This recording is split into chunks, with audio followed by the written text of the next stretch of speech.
Hello friends, this is Neha and welcome to NV learning platform. चलिए आज हम पढ़ रहे हैं हमारा sexual reproduction in flowering plant का हमारा क्या है लेक्चर नंबर 7 है। ठीक है। देखिए यहाँ पे ये है reproduction in flowering plant mean sexual reproduction in flowering plant. ठीक है।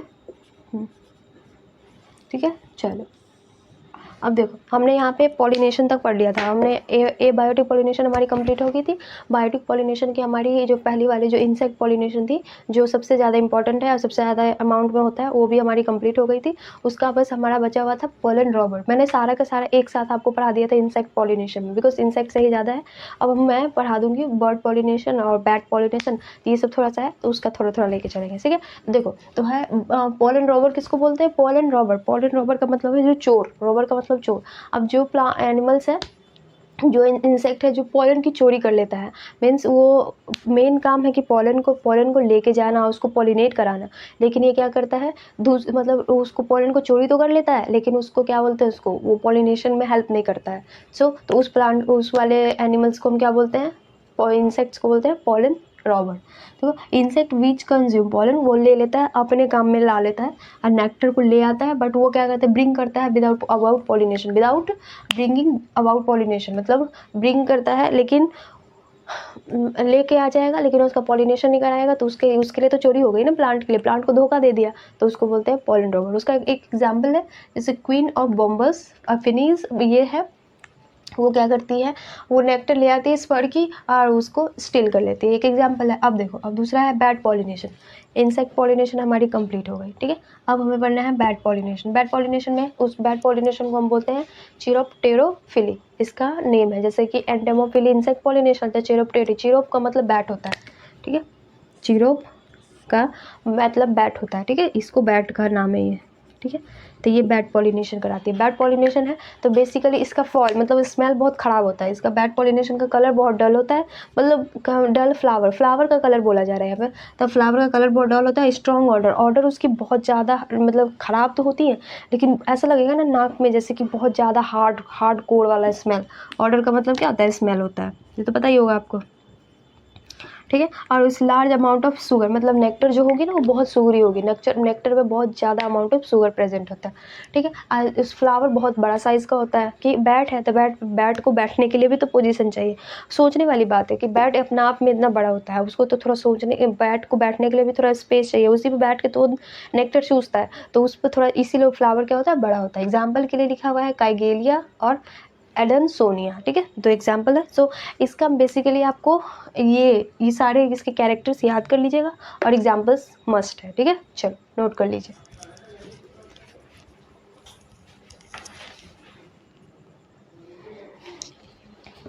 चलिए ठीक है। अब देखते हैं हम बर्ड पॉलिनेशन। ठीक है, बर्ड पॉलिनेशन को हम बोलते हैं ऑर्निथोफिली।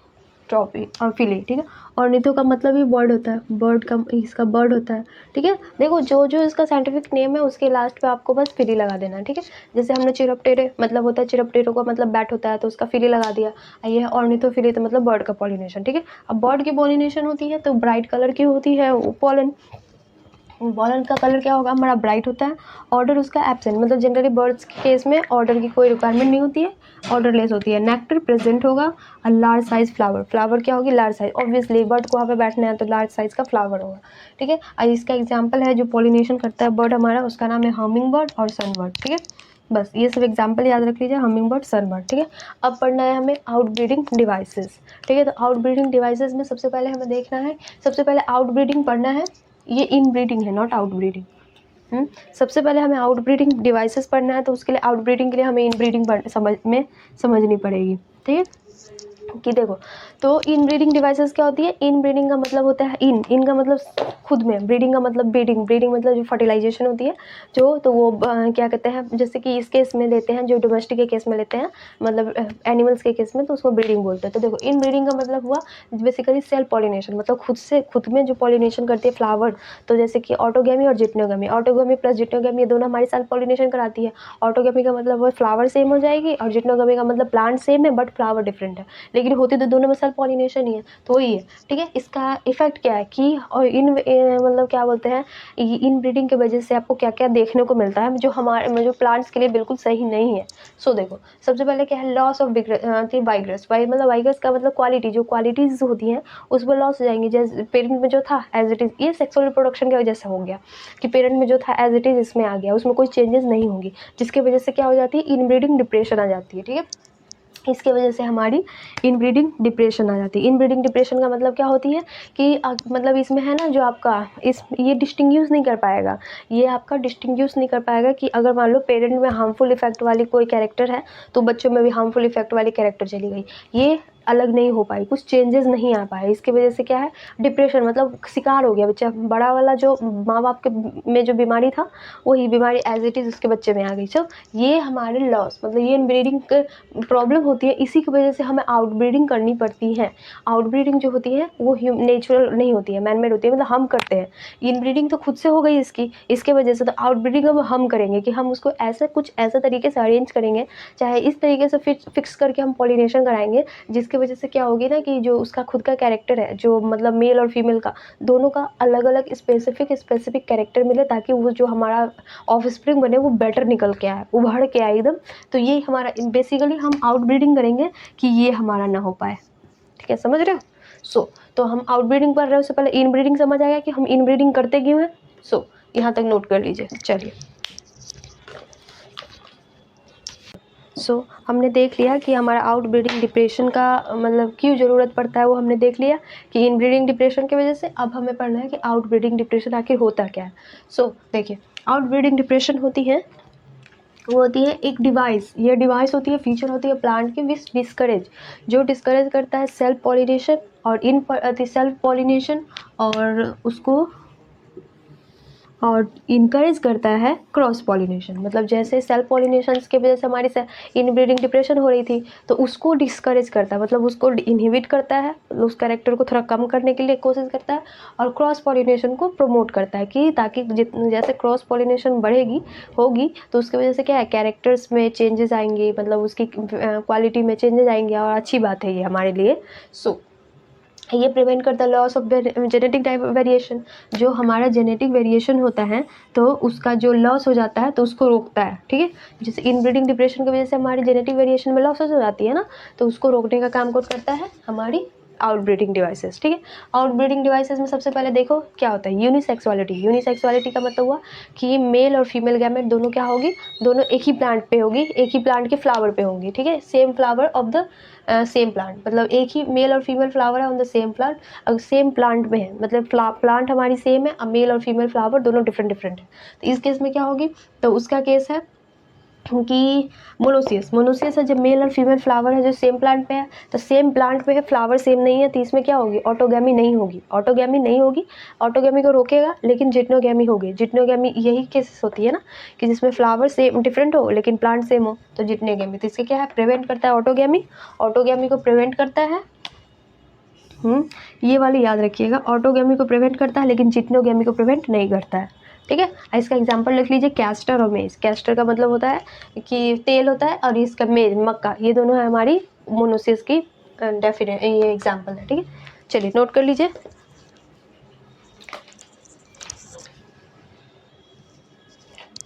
देखो, अब है हमारी डायोसिस, ठीक है। मोनोसिस पढ़ लिया, अब डायोसिस क्या होती है कि इसमें होता है मेल एंड फीमेल फ्लावर है जो फ्लावर होता है are produce on different plant. मतलब मेल फ्लावर और फीमेल फ्लावर दोनों का दोनों फ्लावर है, जो प्लांट इसका डिफरेंट होगा, तो दोनों का देखिए यहाँ पे लिखिए, दोनों का दोनों different plant, not flower, different plant, ठीक है। हाँ, डिफरेंट। अब देखो, दोनों का प्लांट ही डिफरेंट हो गया, तो पूरा का पूरा कंप्लीट प्लांट डिफरेंट हो गया। इसका मतलब क्या है, ना इसमें ऑटोगैमी होगी, मीन्स इसमें सेल्फ पॉलिनेशन नहीं हो सकता है, ना इसमें ऑटोगैमी होगी, ना इसमें जिटनोगैमी होगी। दोनों को क्या करेगा, प्रिवेंट करेगा, prevent autogamy as well as geitonogamy, ठीक है। अब इस एग्जाम्पल इसका है वेलिस्नेरिया एंड पपाया। पपाया का मेल फ्लावर प्लांट अलग होता है, फीमेल प्लांट अलग होता है। ये मैंने खुद भी देखा है कि मेल प्लांट फीमेल प्लांट दोनों अलग होते हैं, ठीक है। तो ये इसका एग्जाम्पल हो गया। अब देखो, अब है डिक्टियोगैमी। डिक्टियोगैमी का क्या मतलब होता है, इसका मतलब होता है मेचुरेशन। मेचुरेशन टाइम होती है ना जो मेल फ्लावर की, मेल पार्ट फ्लावर की और फीमेल पार्ट फ्लावर की, वो दोनों डिफरेंट डिफरेंट होती है। इसके केस में क्या होती है, ये दोनों के दोनों क्या है, हमारी सेम फ्लावर सेम है, लेकिन एक ही फ्लावर में मेल और फीमेल दोनों पार्ट है, लेकिन मेचुरेशन टाइम में वो डिफरेंट हो गया। देखो हमने जैसे पढ़ा था कि क्लिस्टोगैमस वाली फ्लावर जो बंद रहती है, उसका जो मेचुरेशन डिक्टियोगैमी नहीं होता है, उसमें क्या होता है, ये दोनों को दोनों का मेचुरेशन पीरियड क्या होता है, सेम होता है। तब जी उसी की वजह से उसमें सेल्फ फर्टिलाइजेशन होती है, सेल्फ पॉलिनेशन होती है। अगर मेचुरेशन टाइम दोनों का डिफरेंट हो जाएगा तो एक मेच्योर होकर बैठा रहेगा, दूसरा मेच्योर हो ही नहीं पाएगा, तो क्या हो जाएगा, उससे पॉलिनेशन नहीं हो पाएगी। तो वही है, अगर पहले प्रोटोएंड्रस का मतलब मेल पार्ट है जो पहले मेच्योर कर गई, तो उसको हम प्रोटोएंड्रस बोलते हैं। उसका एग्जाम्पल सनफ्लावर और कॉटन है। अगर फीमेल पार्ट है जो पहले मेच्योर हो गई, तो उसको बोलते हैं हम प्रोटोगाइनी। गाइनी का मतलब क्या था, प्रोटोगाइनस। गाइनी का मतलब लेडी वाली, तो लेडी डॉक्टर। तो ये सही है मेच्योर, तो इसका एग्जाम्पल है फिकस। ठीक है, चलो नोट कर लीजिए। चलिए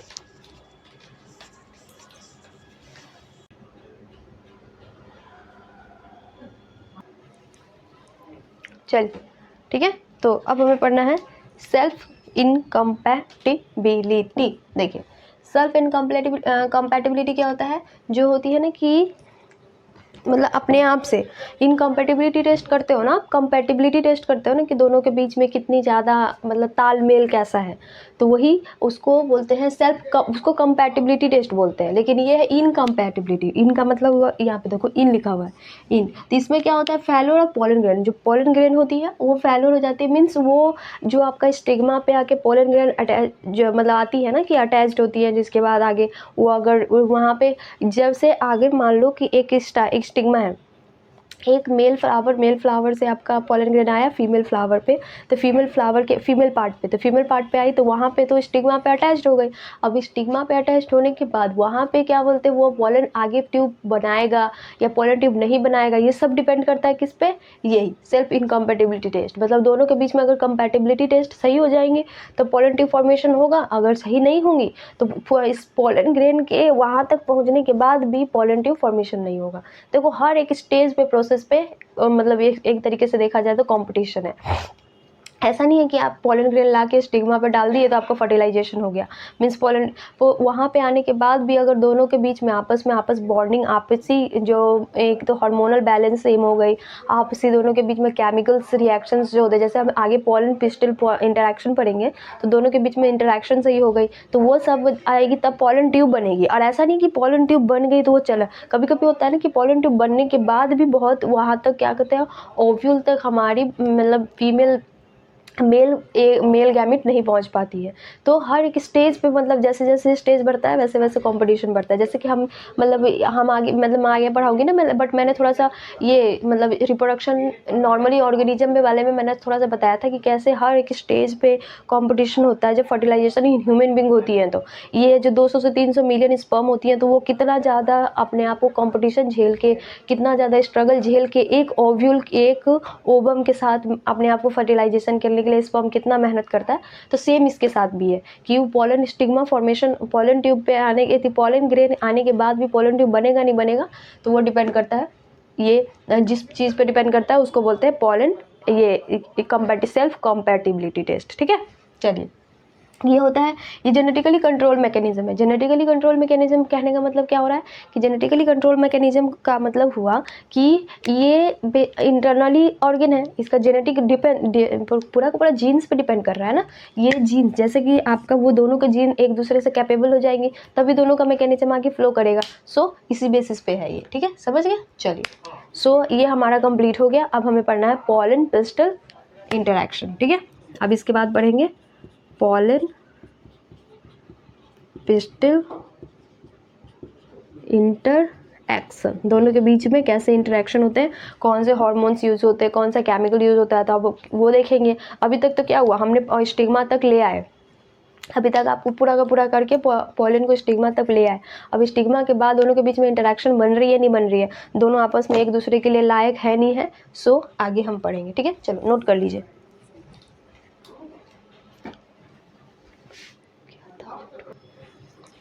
चलिए ठीक है, सो देखो अब हमें पढ़ना है pollen pistol interaction. Pollen pistol interaction क्या होती है हमारी? तो ऑल इवेंट, जितने भी इवेंट होते हैं जो पॉलिनेशन के बाद होते हैं, उस इवेंट को हम बोलते हैं पॉलन पिस्टल इंटरेक्शन। मतलब पॉलिनेशन हो गया, पॉलिनेशन के बाद क्या है, हमारा एंट्री होगा पॉलन ट्यूब का, जैसे कि एंट्री होगा पॉलन ट्यूब का एंट्री ओव्यूल, जैसे कि स्टिग्मा तक आ गए, स्टिग्मा के बाद अब पॉलन ट्यूब का फॉर्मेशन होगा स्टाइल के थ्रू, फिर उसके बाद हमारा ओवरी में जो पॉलन मतलब पॉलन ट्यूब जाएगा, तो सारे के सारे प्रोसेस को हम बोलते हैं पॉलन पिस्टल इंटरेक्शन में पढ़ते हैं। ठीक है, देखो इसमें कौन कौन से इवेंट्स आते हैं, ये मेन है। पॉलन और स्टिग्मा, पॉलन जो आई स्टिग्मा पे अटैच होगी, दो उस पर दो मतलब कंडीशन है, यहाँ पे ये लिख लो, ये कंडीशन है। ठीक है, ठीक है, इससे दो कंडीशन है, पॉलन और स्टिग्मा, या फिर उसको एक्सेप्ट करेगा या फिर वो स्टिग्मा रिजेक्ट करेगी। ठीक है, या फिर ये एक्सेप्ट करेगी या रिजेक्ट करेगी। एक्सेप्ट करेगी तो आगे का प्रोसेस होगा, रिजेक्ट करेगी तो वहीं पर ख़त्म हो जाएगा। ठीक है, तो रिजेक्शन के बाद stop formation, stop further process, जो फर्दर प्रोसेस है वो इस यहाँ पे स्टॉप हो जाएगी। और ये क्या है, रिजेक्ट एक्सेप्ट करेगी तो आगे का प्रोसेस कंटिन्यू होगा। ठीक है, कंटिन्यू, जो आगे के प्रोसेस है वो कंटिन्यू होते रहेंगे। ठीक है, once pollen accepted, pollen germination, मतलब जैसे पॉलन अब आगे pollen germination means pollen tube का फॉर्मेशन हो जाएगा। ठीक है, अब उसके ग्रोथ, तो पॉलन ट्यूब, पॉलन का जर्मिनेशन होगा वहाँ पे, अब पॉलन ट्यूब का फॉर्मेशन होगा स्टिग्मा पे, और फिर उसका entry of pollen tube into ovule, मतलब स्टाइल के थ्रू, यहाँ पे लिख लो ovule through micropylar end, micropyle के थ्रू इनटू ओव्यूल, यहाँ पे स्टाइल भी लिख सकते हैं आप, स्टाइल फिर ओव्यूल, पहले स्टाइल फिर ओव्यूल, एक स्टाइल एक ट्यूब है, उस ट्यूब के थ्रू जाने का पैसेज बनता है वो। ठीक है, सो यहाँ तक ये प्रोसेस हो जाएगा। चलिए, सो समझ गए आप कैसे कैसे प्रोसेस होता है। अब देख लो, एक एक्सेप्ट करेगी तो क्या हो गया, रिजेक्ट करेगी क्या हो गया। सो पॉलन पिस्टल इंटरेक्शन का यही है। ठीक है, चलो नोट कीजिए, इसमें थोड़ा सा बचा हुआ मैं लिखवा देती हूँ।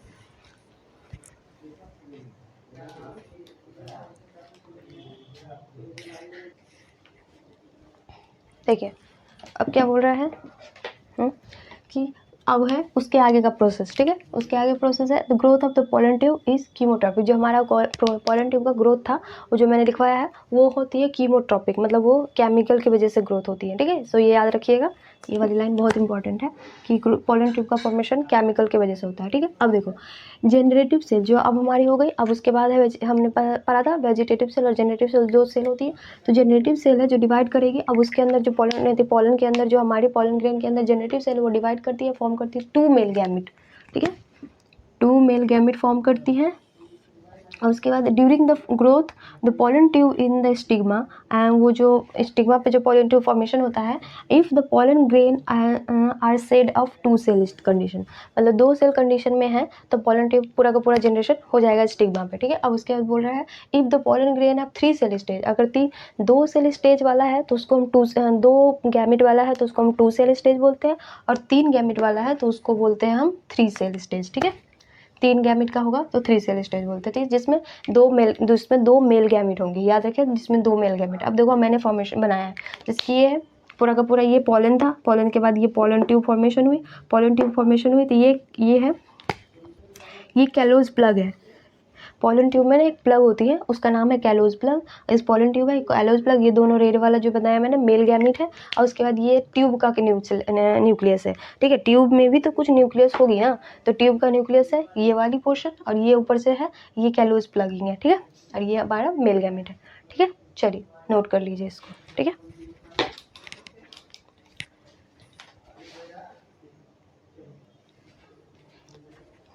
चलिए ठीक है, अब देखो अब हमारी हो गई, हमने अभी तक क्या पढ़ लिया कि गैमेट्स मेल पूरा का पूरा हमारा पॉलन ट्यूब फॉर्मेशन हो गया। अब देखो पॉलन ट्यूब का फॉर्मेशन होता है कि ओव्यूल में, मतलब ओव्यूल में पॉलन ट्यूब का कैसे कैसे फॉर्मेशन होता है वो देखना है। Entry of pollen tube take place through 3 process से टेक प्लेस होती है। ठीक है, एक तो माइक्रोपाइलरिंग सबसे कॉमन है, से बहुत सारे जितने भी फ्लावरिंग प्लांट्स होते हैं उसमें सबसे ज़्यादा अगर कोई फ्लावरिंग प्लांट में होता है कि एंट्री होती है तो माइक्रोपाइलर से होती है, लेकिन कभी कभी चैलेजल से भी होती है, और कभी कभी इंट्यूगमेंट से, मतलब इंट्यूगमेंट वाली लेयर होती है उससे भी चली जाती है। ठीक है, सो देखो उसका एक पर्टिकुलर नेम है, तो वो पर्टिकुलर नेम आपको याद करनी पड़ेगी, पूछ देता है।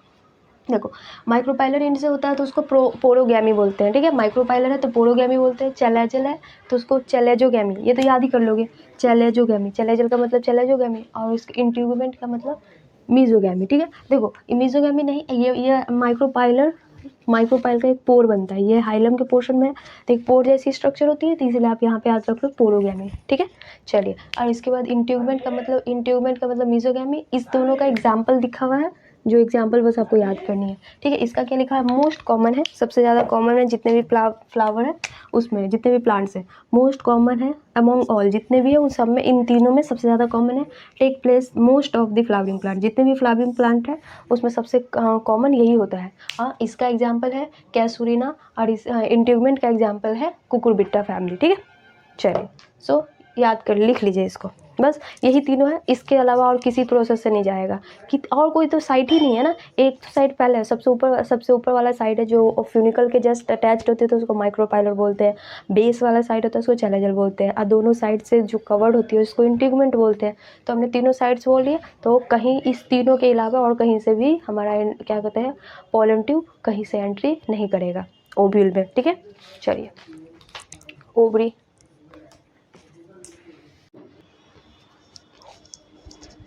चलिए ठीक है।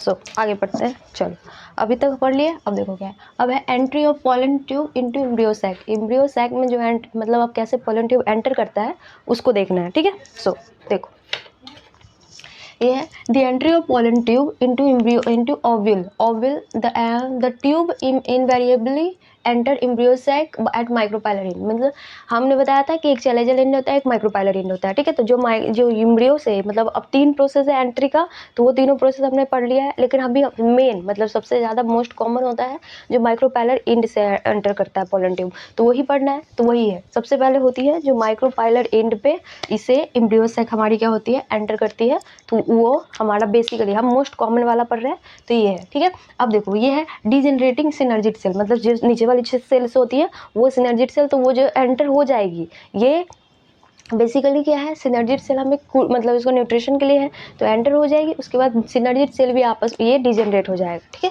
अब देखो क्या लिखा हुआ है, ऑल दीज इवेंट, जितने भी इवेंट्स होते हैं from the event from pollen deposition, pollen कहाँ स्टिग्मा में पोलन डिपोजिशन होता है वहाँ से लेकर और क्या बोलते हैं अंटिल दैट पोलन ट्यूब का फॉर्मेशन और पोलन ट्यूब का एंटर करना क्या बोलते हैं ओव्यूल में, सारे के सारे प्रोसेस को हम क्या बोलते हैं एक साथ बोलते हैं, तो उसको बोलते हैं पोलन पिस्टल इंटरैक्शन, ठीक है।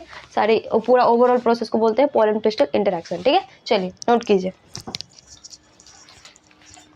देखते हैं हम आर्टिफिशियल हाइब्रिडाइजेशन, ठीक है। सो देखो क्या होता है artificial hybridization. Artificial hybridization is a method of crop improvement in which crosses are made between different varieties, species, genera in order to combine the desirable characters in a single superior variety। कह रहा है कि artificial hybridisation एक variety मतलब hybridisation है, मतलब एक process है।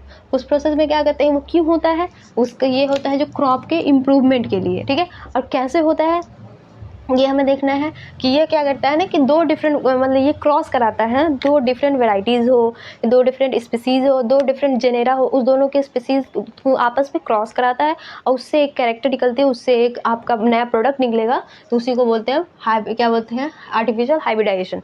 आर्टिफिशियल हाइब्रिडाइजेशन कराने का बेसिक मतलब यहाँ पे मतलब है कि आप एक तो आपकी वेराइटी मतलब क्रॉप की इम्प्रूवमेंट हो गई कि जितना मान लो कि अभी बढ़ रहा था जितना कि कोई सीजन होती है, जैसे कि एग्जांपल है कि जैसे कि एक है शुगर केन के बारे में दिया हुआ है कि जैसे साउथ का शुगर केन है और नॉर्थ का शुगर केन है, सीजन अलग होता है, साउथ के शुगर केन का सीजन अलग होता है, नॉर्थ के शुगर केन का सीजन अलग होता है। लेकिन आप आर्टिफिशियली दोनों को जोड़ के एक बनाएंगे तो ये साउथ में भी आप इसको प्रोडक्ट करा सकते हो और नॉर्थ में भी प्रोडक्ट करा सकते हो, आप दोनों साइड में एक साथ भी करा सकते हो, क्योंकि उसके अंदर दोनों के कैरेक्टर मतलब इसकी टेम्परेचर टॉलरेंस और साउथ की और नॉर्थ की दोनों की टेम्परेचर टॉलरेंस की कैपेबिलिटी दोनों में आ जाएगी। तो इससे क्या बेसिक मतलब इंपॉर्टेंस हो जाएगा कि एक ही टाइम पे आप ज़्यादा मतलब शुगर के मतलब ज़्यादा गन्ने उपजाने में आप कैपेबल हो जाओगे, ठीक है। और उससे वेराइटीज़ भी चेंज होगी कि हमारे तरफ की शुगर केन होती है जो ज़्यादा शुगरी नहीं होती है, ज़्यादा मीठी नहीं होती है, लेकिन साउथ वाली ज़्यादा मीठी होती है, तो दोनों को मिला देंगे तो हमारी स्ट्रॉन्ग भी ज़्यादा होती है, तो मिला देंगे तो एक अलग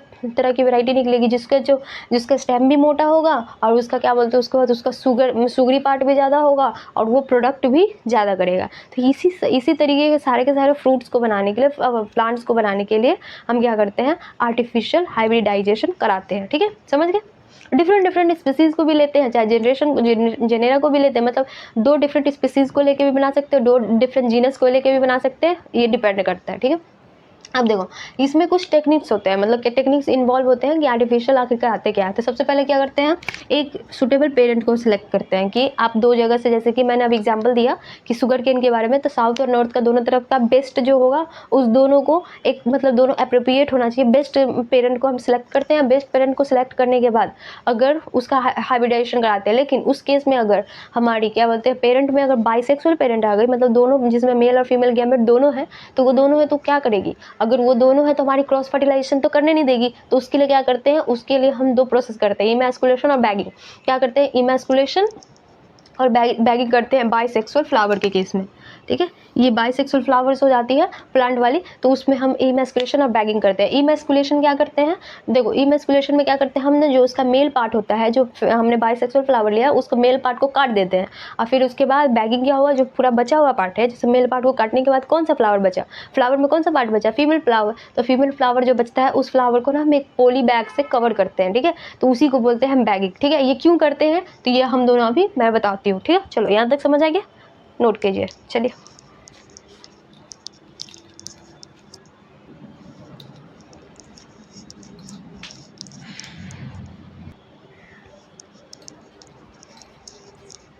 चलिए अब देखो, अब है इमैस्कुलेशन और बैगिंग, जो मैंने बोला था। इमैस्कुलेशन का मतलब हुआ removal of parent from female, removal of anther from female parent, ठीक है। फीमेल पेरेंट से जो हम रिमूव करते हैं, रिमूवल ऑफ एंथर, ठीक है, from female parent flower buds before the anther dehiscence. मतलब होता है जब अभी फ्लावर बर्ड में ही है, बर्ड कंडीशन में ही है, जब मतलब दोनों मैच्योर नहीं हुआ है, तो उस टाइम में क्या करते हैं हम मेल मतलब फ्लावर को, मेल फ्लावर पार्ट को काट के हटा देते हैं, मतलब एंथर को काट के हटा देते हैं। सो याद रखिए, एंथर को काट के हटा देते हैं, ताकि क्या हो जाए कि पूरे के पूरे से ये प्रोसेस ये हमारा यूनिसेक्सुअल फ्लावर बन जाएगा, ठीक है। और उसके बाद जो काटने के बाद क्या करते हैं, उसको बैगिंग करते हैं। जो कटा हुआ पोर्शन बच गया उसको क्या बोलते हैं, इमैस्कुलेटेड फ्लावर मीन्स कटा हुआ पोर्शन जो है उसको क्या करते हैं, बैग करते हैं विथ सुटेबल साइज, मतलब एक सुटेबल साइज का, generally made up of butter paper, जो बटर पेपर का बना होता है, ठीक है। और टू प्रिवेंट, क्यों, to prevent the contamination of stigma with unwanted pollen.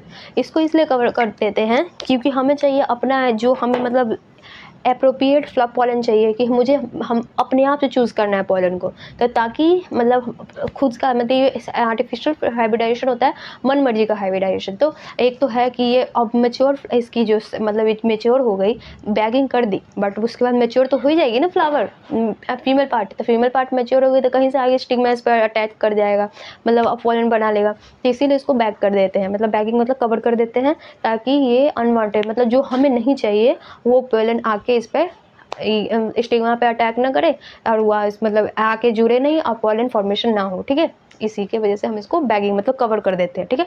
Bagging का मतलब बेसिकली कवर करने के लिए, ठीक है। चलिए नोट कर लीजिए।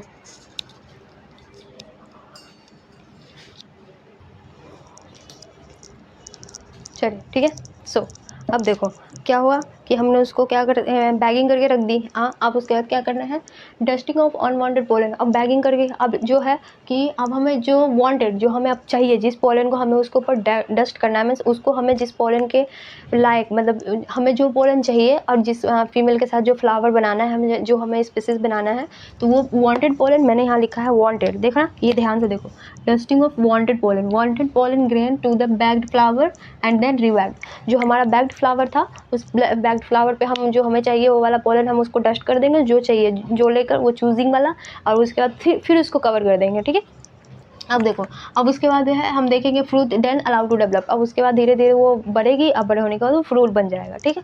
अब देखो एक स्पेशल केस है, जब हमारे पास फ्लावर है जो यूनिसेक्सुअल है, ठीक है। जब हमारे पास फीमेल फ्लावर है जो यूनिसेक्सुअल है, तो उसमें क्या है, हमारे पास इमैस्कुलेशन की तो कोई ज़रूरत ही नहीं है, क्योंकि बस उसमें फीमेल फ्लावर ही होगी।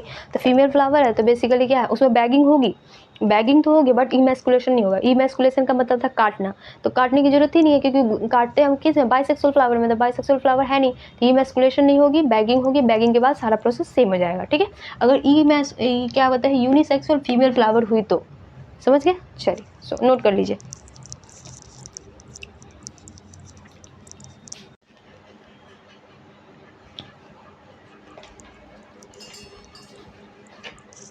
चलिए ठीक है फिर। सो यहीं तक रहने देते हैं, फिर आगे हमें पढ़ना है डबल फर्टिलाइजेशन, ठीक है। तो हम लोग अब नेक्स्ट लेक्चर में पढ़ेंगे डबल फर्टिलाइजेशन, ठीक है। So thank you.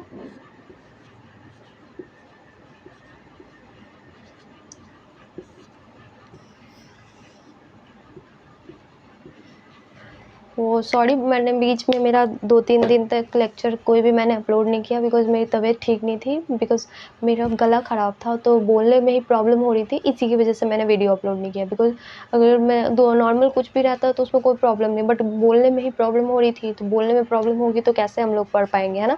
मैं बोलूँगी आपको समझ ही नहीं आएगा तो फिर उसका कोई फ़ायदा नहीं है, ठीक है। आज से हम लोग सिक्वेंसली रेगुलर रहेंगे, ठीक है। चलिए ठीक है। So thank you so much, और मेरे चैनल को सब्सक्राइब कीजिए, शेयर कीजिए, और ये कुछ दिन में डिफरेंट जो लेक्चर आ गए तो इसके लिए सॉरी। अब हम लोग एकदम सिक्वेंसली रेगुलर रहेंगे। मैं रोज़ लेक्चर अपलोड करूँगी। फिजिक्स केमिस्ट्री हम सबका लेक्चर मैं अपलोड करूँगी, जो जैसे हैंड राइटिंग वाला मैं अपलोड करती हूँ, और बायोलॉजी का मैं जो बोर्ड पर लिखवाती हूँ वो सारा अब हम आज से सिक्वेंसली रहेंगे। मैं उम्मीद करूँगी कि मैं इसके साथ साथ थोड़ा हेल्थ पे भी ध्यान दूँ, बिकॉज अगर एक दिन अगर हेल्थ में प्रॉब्लम हो जाती है तो वो काफ़ी लंबा चला जाता है ना हमारा वो मतलब गैप, बिकॉज़ सीज़नल फ़ीवर थोड़ा-सा हो गया था, उसकी वजह से थोड़ी-सी कोल्ड भी हो गई थी, इसकी वजह से मुझे मेरे आवाज़ में प्रॉब्लम हो गई थी, ठीक है। सो ओके बाय, पढ़ते रहिए और सारा एनसीईआरटी सब पढ़िएगा, और फिर ठीक है हम लोग अब रेगुलर रहेंगे, फिर मैं आपसे हमेशा जुड़ी रहूँगी। अब हम दोनों के बीच में नहीं आएगा गैप, ठीक है। चलिए से लाइक से एंड सब्सक्राइब कीजिए चैनल मेरे दोस्तों। ओके चलो बाय।